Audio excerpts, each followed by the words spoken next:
By the end of this video, you will know how to enter your dependent's social security number in TurboTax. Start by signing in to your TurboTax account. Once you are in, look for the My Info section and open it. This area is where TurboTax keeps your personal details, household information, and the people connected to your return. If the page takes a moment to load, wait until the options are fully visible before moving forward. In My Info, go to the Your Household section.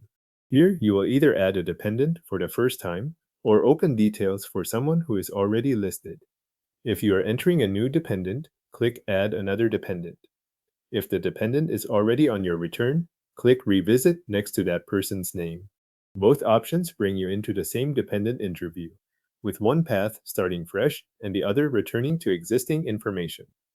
Continue through the dependent interview by entering the requested details. TurboTax will ask for your dependent's personal information in relationship to you, and it will also present eligibility questions that help determine how the dependent is handled on your tax return.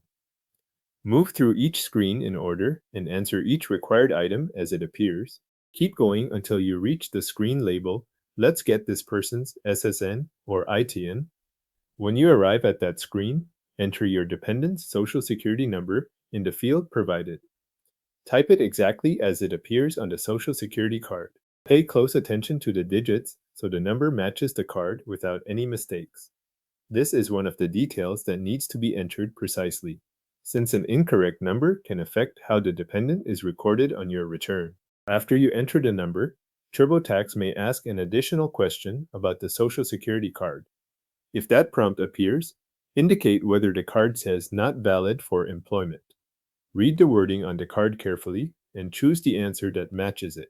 If you do not see this question, continue with the interview as TurboTax presents it. Once the social security number has been entered and any card-related question has been answered, click Continue. This saves the SSN and moves you forward through the rest of the dependent interview. From there, TurboTax will take you to the remaining dependent screens so you can complete the rest of that person's information as part of your return. Your dependent's social security number is now entered in TurboTax and saved to the dependent interview.